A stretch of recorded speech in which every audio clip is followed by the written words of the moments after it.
Hello, welcome back to my channel. I'm going to be going over the books I read during June and July. And yeah, so let's just get right into it.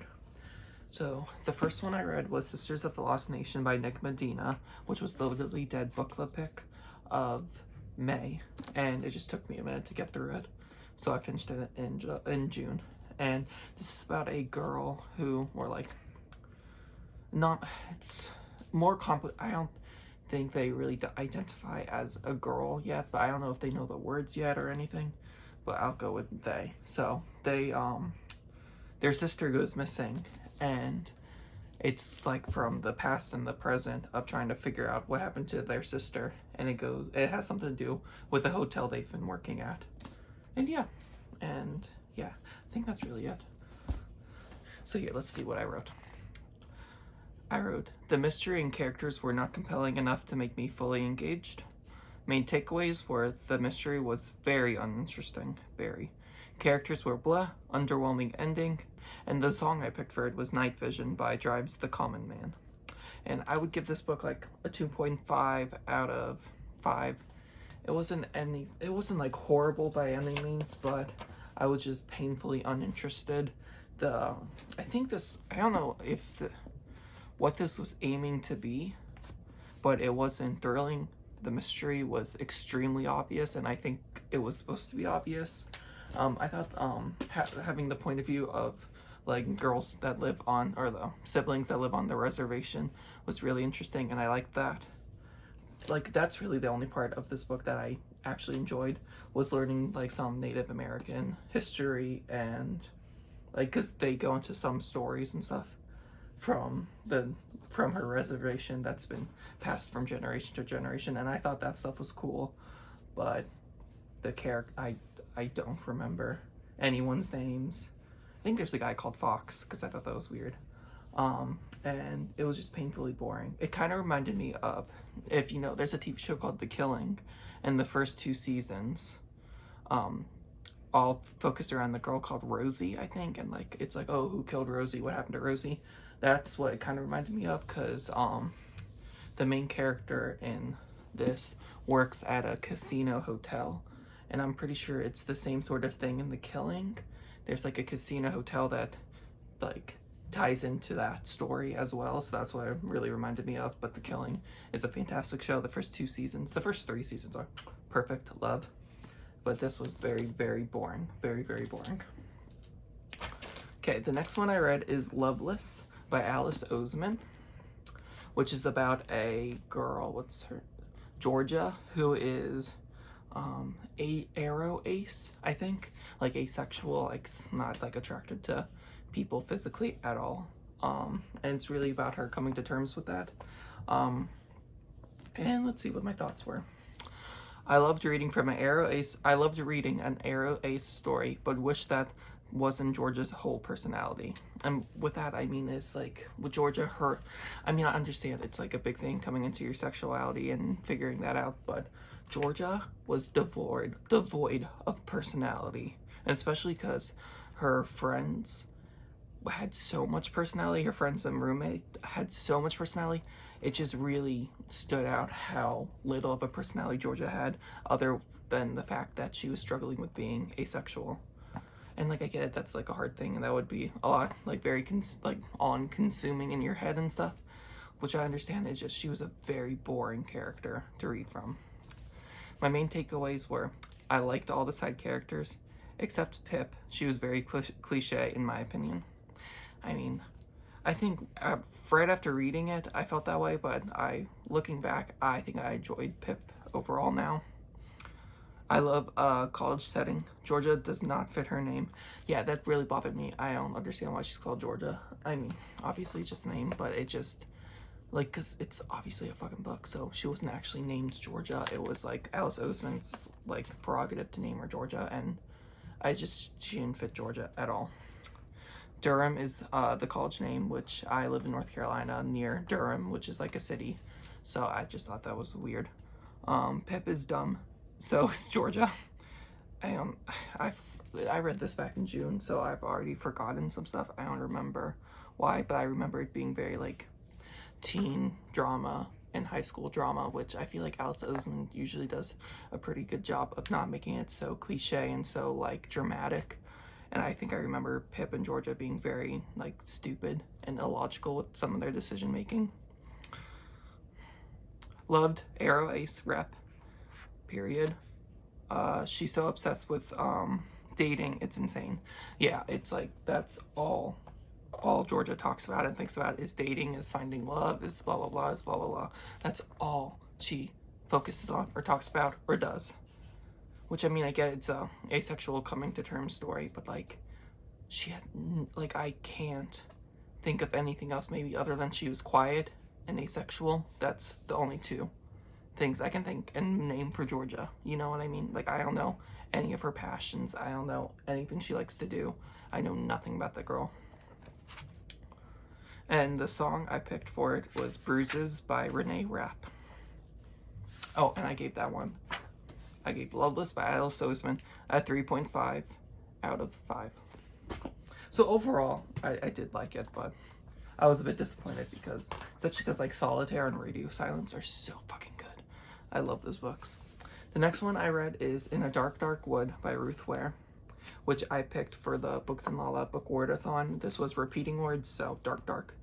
And this is about a girl who gets invited to her old, like, I think like high school, middle school best friends. They were like this, and then something happened, they drifted apart, and randomly she was invited to her hen party, which we don't call that here. It's like the bridesmaids like getaway or like bridesmaid party, and it's like to a getaway in the woods and stuff. And so she just randomly out of the blue gets invited, so then she goes there, and then shit happens.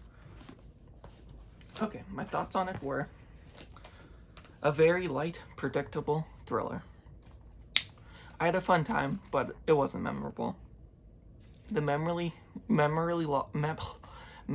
loss trope is getting old. By that, it's like, so like with this one, it's like it goes from the point of view of her before whatever happens, and during whatever is happening, you know, it's like back and forth or whatever, and she doesn't remember anything, so she has to like try to remember, and it's just like that is so, in so many fucking thriller books that it's getting old. Like, I would have rather just not have her from like the point of view of after the events. I would have rather just gone through it with her, because the memory loss shit is getting fucking old.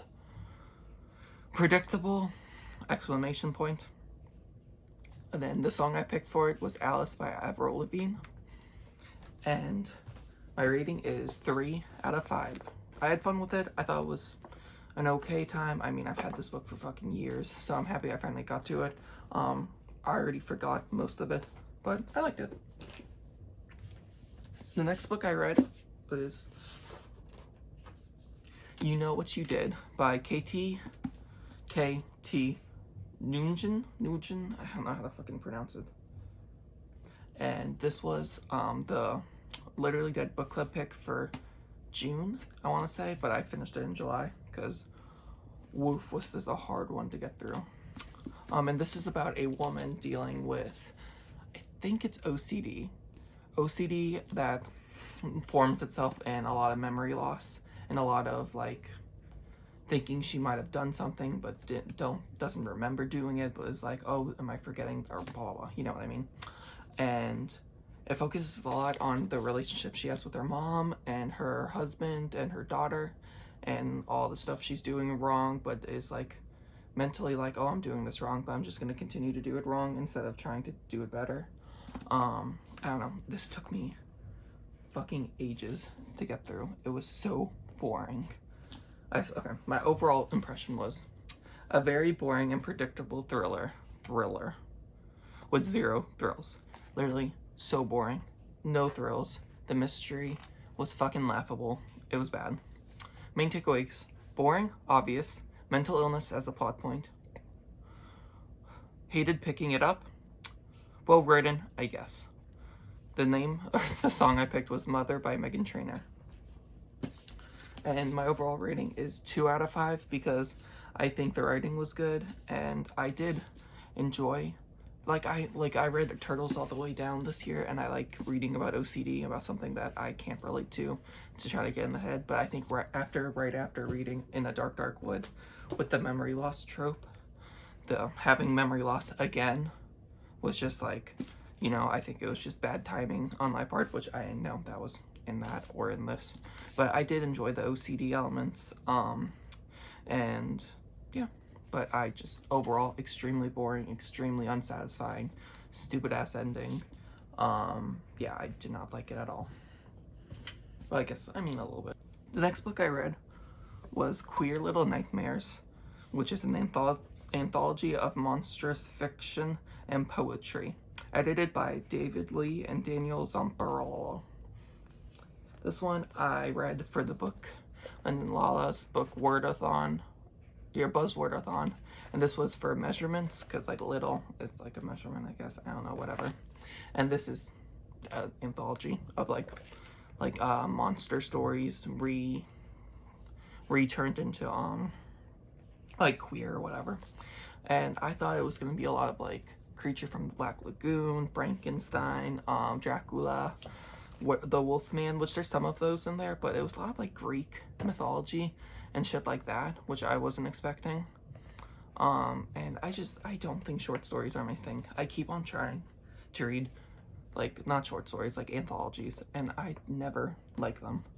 But this one, it was okay. Here, let me see. Short stories and poetry just aren't my thing, especially poetry. I just don't connect with them. I find it hard, especially poetry. I fucking hate poetry. I also keep on trying with poetry. I have another poetry book coming up, and I just don't like it. Like, I just don't. I try, but I don't. My favorite stories from here, Sawyer poems, were Nature's Mistake, On the Origin of Trans Femmes, Strange Case, NAGA, Mark Ruffalo, Dream. I don't know, I don't want to say that out loud because that can sound like a different word. Ghost of Pride Past, and the song I picked for it is I Am Gay by Julian Dory, or D-O-R-E with the little like thing on top. And my rating for Queer Little Nightmares is 3 out of 5. And yeah, it wasn't like horrible or anything. I just don't like short stories and poetry, I think. And I'm going to continue to try them, just less frequently, because I don't know, I don't want to like ever like give up on a genre, you know what I mean? Okay, and the next book I read is Alice in Zombieland by Jenna Showalter, which, if you're thinking this has anything to do with Alice in Wonderland, you are mistaken. The only similarity between this book and Alice in Wonderland is that the main character's name is Alice. Does she fall in a hole into a zombie land? No. Zombieland's just Earth, which is my biggest problem with this book because there's no reason to call this Alice in Zombieland. I mean, I guess so, because the Zombieland's the world or whatever. But, I actually did not hate this book at all. And here, what are my thoughts? I said, I assume this is what it's like reading Twilight was like. Because, like, I never read Twilight, so I assume this is what Twilight did for a lot of people. I enjoyed myself, ... Very little resemblance to Alice in Wonderland except the protagonist's name. My main takeaways were cheesy and cliche. The spirit zombie stuff was dumb. Loved Allie's everyday life. Cat, heart. I would have picked Justin. Don't care about Cole. Allie randomly likes Christian rock. Okay, here, let me talk about what this book is about. This book is about Allie, and Allie, which she doesn't even go by Alice. She goes by fucking Allie. And her dad is convinced that there's monsters, and monsters are real. And so they're not allowed to leave the house at night, but her little sister has a dance recital on her birthday. So Alice is like, Dad, Mom, please, let's go. And so they go, and then they drive home, and then does the monsters attack, and the whole family dies, whatever. And then it's really about Alice's, what I liked about it was Alice's struggle and guilt dealing with the fact that her dad wasn't crazy and the monsters are real, and trying to come to terms with that her family's dead and gone and buried. And she moves in with her grandparents and starts to attend the same school that her parents attended when they met in high school. And the zombies aren't even fucking like zombies. They're like, it's very weird. It's like these spirit entities that can like eat people sometimes. Ow, it's so fucking confusing. I didn't like any of that stuff. It's like these spirit zombies that you can also like leave your body and become a spirit to fight them, which is what this group at school does, and Alice like joins them or whatever. It's so fucking bizarre. And the spirit zombies eat your spirit, so then once you go back to your body, you have like the wounds from the spirit world or whatever.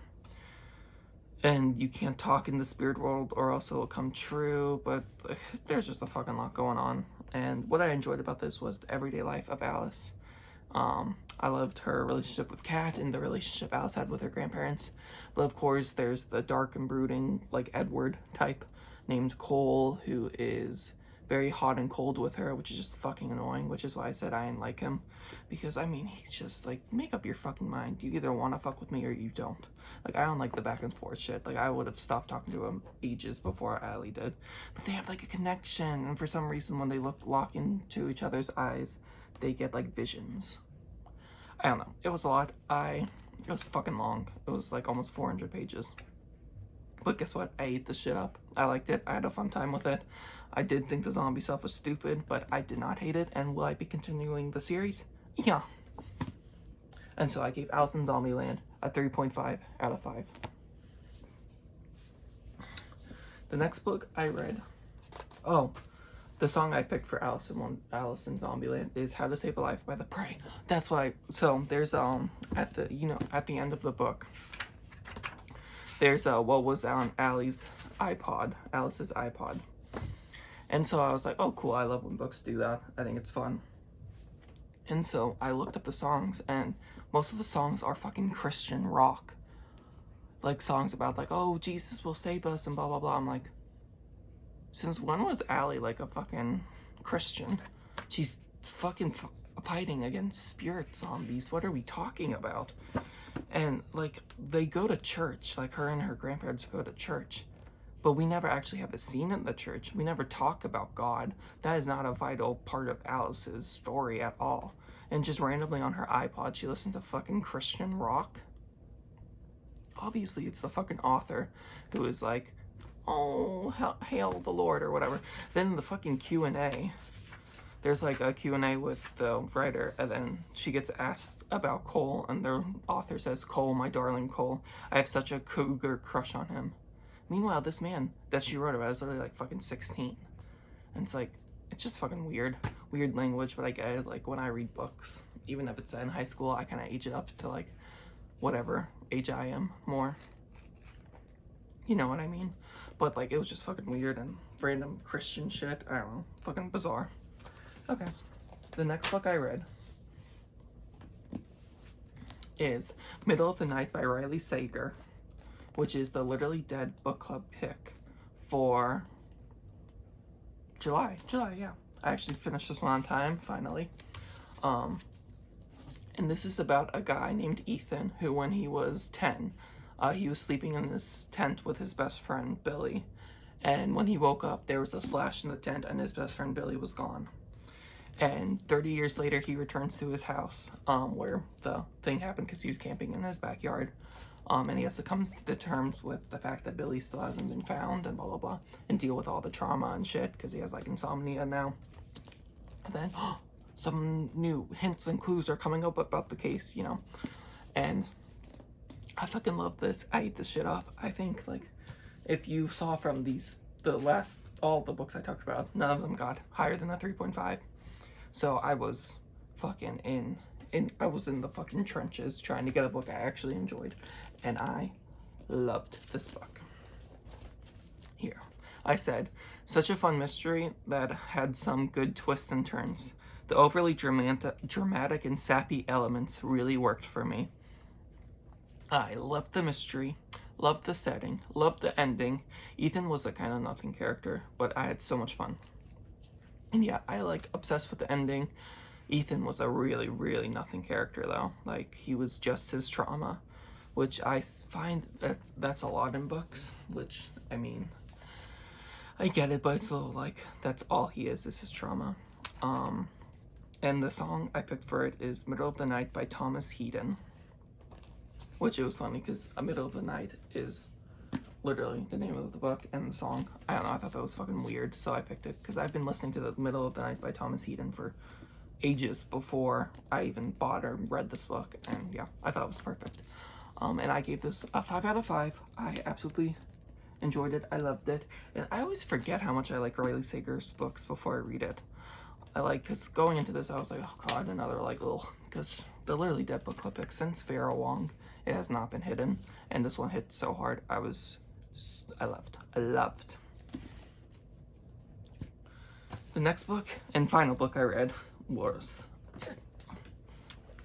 Pretty Boys Are Poisonous by Megan Fox, and this is a collection of poetry from her.